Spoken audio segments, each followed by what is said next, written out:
త్రాగుడు వల్ల, పాపిష్టి స్నేహాల వల్ల తన ఆఖరికి తన చేతినే పోగొట్టుకున్నాడు. కుటుంబాన్ని పోషించుకునే దారి లేక అడుక్కోవడానికి మొదలుపెట్టాడు.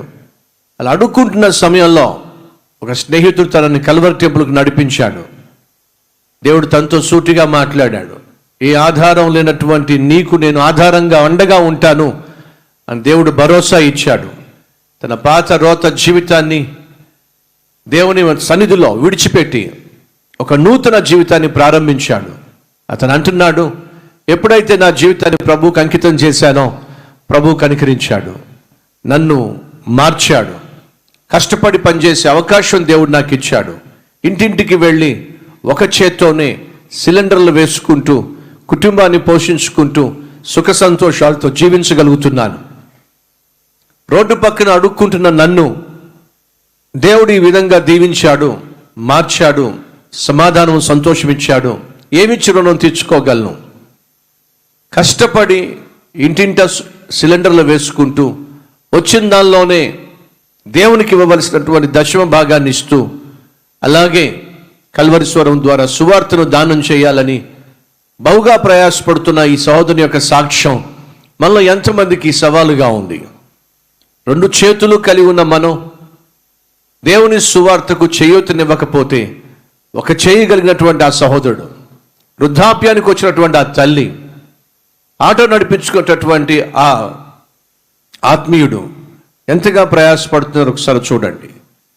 సాధారణంగా ఉద్యోగం చేస్తున్నా, జీతం పెరగాలని ఆశిస్తున్నా, వ్యాపారంలో లాభాన్ని కోరుకుంటున్నా, ఎక్కువ శాతం అది మన స్వార్థం కోసం.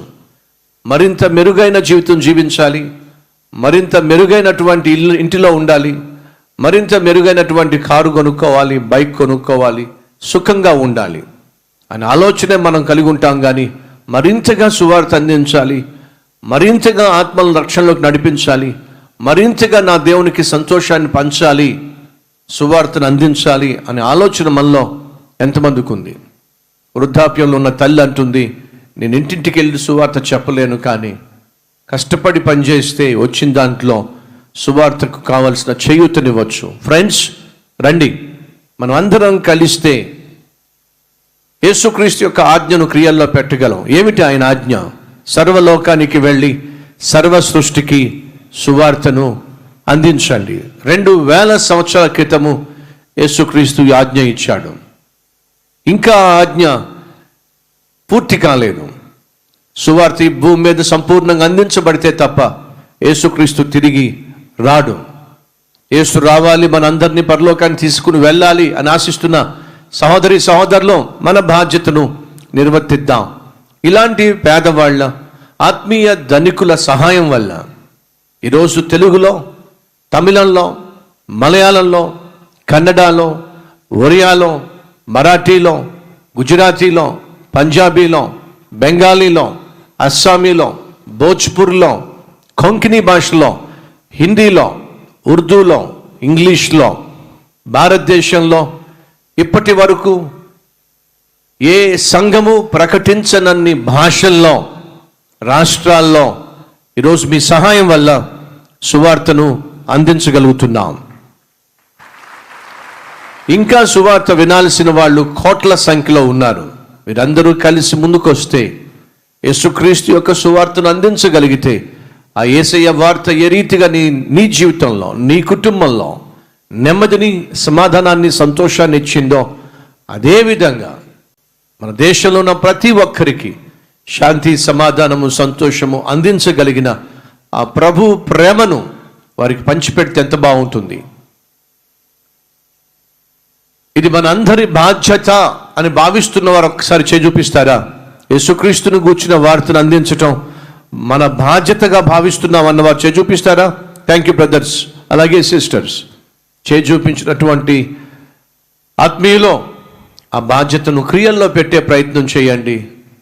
వృద్ధాప్యంలో ఉన్న తల్లే అంతగా త్యాగం చేస్తే, ఒంటి చేత్తో ఉన్నటువంటి ఆ సహోదరుడు అంతగా కష్టపడి సువార్తను అందించే ప్రయత్నం చేస్తుంటే, ఆటో నడిపేటటువంటి వ్యక్తి పైసా కూడబెట్టి సువార్తను దానం చేస్తుంటే, అంతకంటే మంచి స్థితిగతులు కలిగిన మనం ఎలా మౌనంగా ఉండగలం? రండి, రాబోయే శనివారం మధ్యాహ్నం 12 గంటలకు స్పాన్సర్స్ మీట్ ఉంది హైదరాబాద్లో. కాబట్టి ప్రభువు పేరట మిమ్మల్ని ఆహ్వానిస్తున్నాను. ఆ రోజు మీలో ఎవరెవరు ఎన్నెన్ని కార్యక్రమాలు బలపరచగలరో బలపరిచే ప్రయత్నం చేయండి. మన సౌత్ ఇండియాలో, తమిళనాడులో ప్రతిరోజు సువార్తను అందిస్తున్నాం. మలయాళంలో, కేరళలో ప్రతిరోజు సువార్తను అందిస్తున్నాం. కర్ణాటకలో ప్రతిరోజు కన్నడ భాషలో సువార్తను అందిస్తున్నాం. తెలుగులో ప్రతిరోజు సువార్తను అందిస్తున్నాం. కానీ నార్త్ ఇండియాలో, ఉదాహరణకి బెంగాలీ భాషలో కానీ, అస్సామీలో కానీ, హిందీలో కానీ, మరాఠీలో కానీ, పంజాబీలో కానీ, గుజరాతీలో కానీ, భోజ్పురిలో కానీ, కొంకణిలో కానీ ప్రతిరోజు సువార్త అందించలేకపోతున్నాం. బైబిల్ సెలవిస్తుంది, ఒక మాట చదవాలని ఆశపడుతున్నాను. మీ బైబిల్ తెరిచినట్లయితే 96వ కీర్తన, గతంలో కూడా నేను చదివించినట్టుగా జ్ఞాపకం. రైట్ ఫ్రెండ్స్, మీ బైబిల్ తెరవండి. 96వ కీర్తన 2వ వచనంలో ఏముందో చూద్దాం రండి. 96వ కీర్తన 2వ వచనం చదువుతున్నాను. యెహోవా మీద పాడుడి, ఆయన నామమును స్తుతించుడి, అనుదినము ఆయన రక్షణ సువార్తను ప్రకటించండి. క్రిస్మస్కి, ఈస్టర్కి లేదా గుడ్ ఫ్రైడేకి అని బైబిల్లో లేదండి. అనుదినము ఆయన రక్షణ సువార్తను ప్రకటించండి. ఇది మనందరికీ దేవుడు ఇచ్చినటువంటి ఆజ్ఞ. 10వ వచనము చివరి లైన్ చదువుదాం. 10వ వచనము చివరి లైన్, ఈ వార్తను అన్యజనులలో ప్రకటించండి. దేవుడు ఆశిస్తుంది ఏమిటంటే, ఆయనను గూర్చిన సువార్త ప్రతిదినము ప్రకటించబడాలి, అన్యజనుల మధ్య అది ప్రకటించబడాలి.